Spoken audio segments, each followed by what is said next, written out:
principio de legalidad, también el principio de oportunidad, que no de oportunismo. ¿Qué es lo que ocurrió? Que en el debate se desprendió la posible falsedad documental de ese primer informe, que por cierto era vox populi en el juzgado de mi representado. Bien, y eso se desprendió de manera contundente, porque tanto Vanessa como Susana dijeron no, nos entrevistaron, nos dijeron que ya tenían hecho el informe. Y no podemos decir, es que ha transcurrido tanto tiempo que han olvidado el hecho. No, porque en las actuaciones figura, presentado por la parte contraria, el folio 242, una entrevista que se les hizo en El País poco después de los hechos.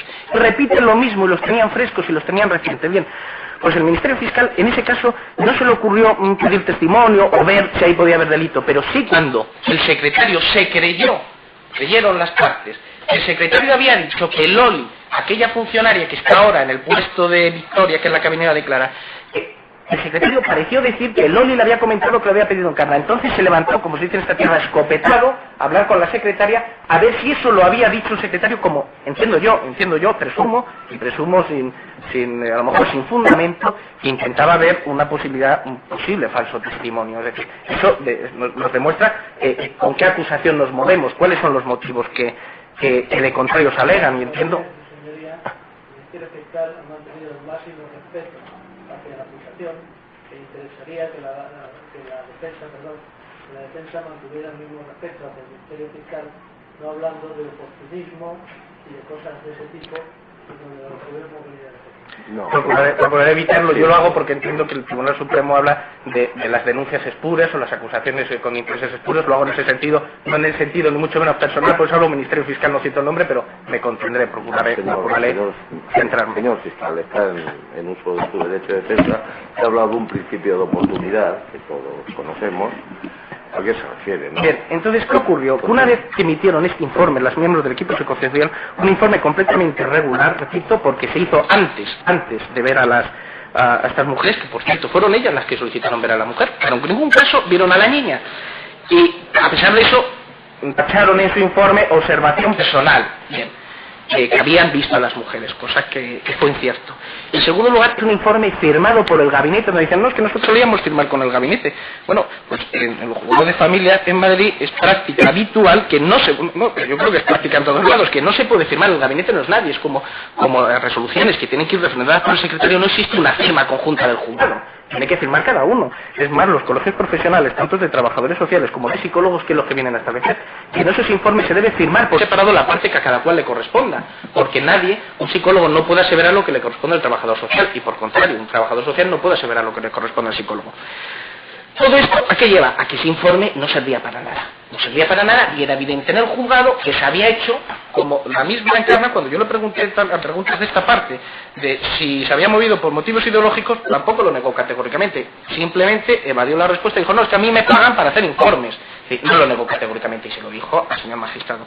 Entonces, en esa tesitura, ¿qué es lo que ocurre? Bueno, pues que un juez que pide un informe, que ve que no le hacen el informe, que ve que parece ser que tiene miedo porque es un tema donde hay dos personas del mismo sexo, pues lo deja en su despacho, que no se lo encadena, porque aquí se ha venido a decir que se aferraba a él, nunca estuvo encadenado. Y no solamente es que nunca estuvo encadenado, es que la propia señora Baños reconoció que sí, que fue 2 veces al juzgado, muy bien, y que habló con la auxiliar, pero nunca pidió hablar ni con el magistrado ni con el secretario. Y todos sabemos que cuando un asunto se atasca, los funcionarios normalmente no nos suelen contestar, hay que llorar un poco al secretario o al juez. No lo hizo. Entonces, ¿qué ocurre? Ese estudiante en efecto queda parado a ver qué es lo que se hace.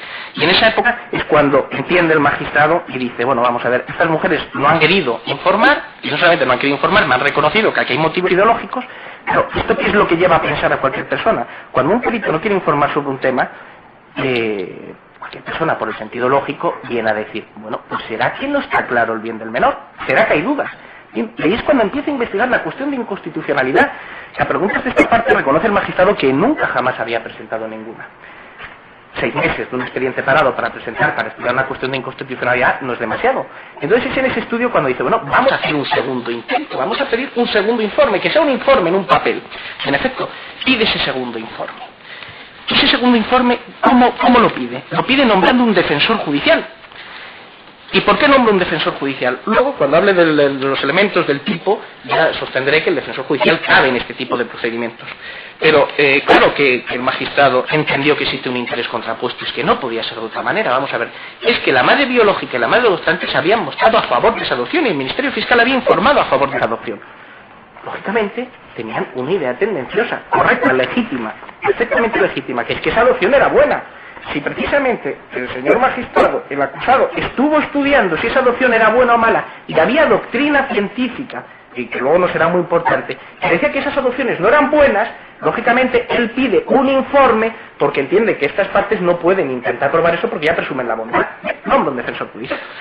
¿Y qué pasa con el defensor judicial? Bueno, pues además de las incidencias que luego citaré al hilo de esta cuestión, con referencia al informe, es que tenemos como muy importantes las declaraciones que aquí se prestaron cuando vinieron a deponer, por ejemplo, José Parra. José Parra deja claro que no decidieron, que fueron ellos los que decidieron esa cuestión, que había un defensor judicial, y cuidado, en la providencia donde se nombra defensor judicial, o en el auto, perdón, se dice defensor judicial para proponer prueba, la diligencia que estimen oportuna. No dijo para elaborar ningún informe ni de idoneidad ni sobre la evolución futura de la menor en esa familia homoparental. No decía nada. Fue José Parra quien reconoció a la primera pregunta que le hizo esta parte: si decidimos nosotros.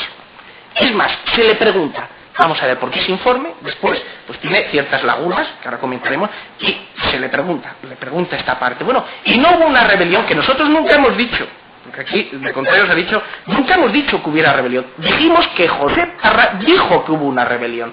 Él tampoco lo niega categóricamente, dice sencillamente, tengo yo en mis notas, no recuerdo haber comentado eso con el señor magistrado. ¿Qué quiere decir? Que lo dijo.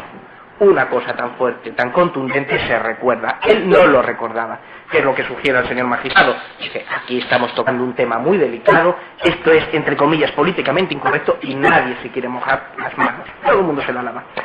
Pero es que es más, es que no contesta y se le pide un segundo informe que luego tendrá su calificación.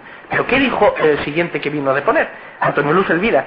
Pues dice lo siguiente, que en un principio él no comprendió lo que se le pedía, que le llamó la atención, pero que después, cuando lo vio en detalle, pues entendió que era un tema novedoso, y como tal, le dejó de llamar la atención. Es más, vino a decir que había estudios contradictorios sobre la conveniencia de estas adopciones o no. Y recordemos que estamos hablando de un pedagogo que entiende de niños. Pero es que dice más, dice finalmente, a preguntas del Ministerio Fiscal, le dijo, bueno, nosotros queremos saber quién ordenó esto, porque aquí parece ser que esto se mueve en un ámbito nebuloso, que aquí nadie mandó nada. Y él vino a decir muy gráficamente, pues yo a veces pienso, si yo me lo imaginé, porque a mí no me consta que lo pidiera el juzgado. Claro que lo imaginó, y de manera clara y evidente. Y es más, se dice, bueno, es que el segundo informe, se nos comenta, ¿por qué no se dictó el segundo informe? Y nos dicen todos, contradiciéndose. Bueno, es que eran cuestiones personales, eran cuestiones con una carga ética muy fuerte, pero nos dice el señor Elvira, no, hubo una primera reunión sobre esa ampliación de informe y luego vamos a seguir reuniéndonos. Bueno, vamos a ver si tan claro estaba que no era competencia de sus profesiones, no hubieran tenido más reuniones. Es más, porque estamos hablando, todos los que estamos aquí, intervenimos en actuaciones judiciales y sabemos lo que es una actuación judicial. Muchas veces las partes piden, por ejemplo, un informe sobre la estructura de un inmueble a un aparejador y el aparejador responde en 5 días y dice que no es de mi competencia, que esto usted necesita un arquitecto. Si esto no hubiera sido de su competencia, tendrían que haber dicho no es de nuestra competencia, y no lo dijeron. No lo dijeron porque en el fondo lo que había era un conflicto ideológico. Pero es que la propia letrada también, María Hernández, la letrada de la CARM, dijo que ella no le extrañó, dijo, no me extrañó, es que era una cosa novedosa, era una cosa nueva. Es más, me voy a decir, pues yo no sé por qué lo pedimos, es probable que yo hablara con el juzgado, pero no lo recuerdo, bien, todo esto nos ponía en evidencia que en efecto que se les ocurre a ellos. Luego más adelante le pone Isabel Ruiz Polanco y viene a decir lo mismo, viene a decir, es más, viene a decir, no, alguna vez como excepción hemos hecho algo similar. Y esto entra en consonancia con lo que dijo José Parra. José Parra dijo en un momento, sí, en una adopción de cónyuge, una vez la audiencia provincial sí nos pidió un informe. Es decir, no era esto tan extraño, ya la audiencia provincial lo había pedido. Es más, mi compañero Mazón, cuando se preguntó a mi representado sobre la posible insubordinación, dijo en un comentario, lógico que se insubordinaran. Es decir, él admite la propia tesitura, la propia tesitura. No, eso saldrá en las grabaciones, que eso que demuestra, porque en efecto es creíble lo que nosotros sostenemos. Pero a la psicóloga, el Ministerio Fiscal constantemente preguntaba a todos. Yo entendía que esa pregunta a mí me beneficiaba y lo dejé ir hasta la última. Preguntaba a todos, bueno, ¿y usted alguna vez hizo algo similar? Y muchos decían, no. Y yo pregunté a Isabel Ruiz Blanco, bueno, ¿y usted hizo algo similar alguna vez con respecto a esta ley? ¿Por qué? ¿Por qué era nueva? Y me dijo, sí, en efecto, la ley era nueva, claro, es que hace unos años, cuando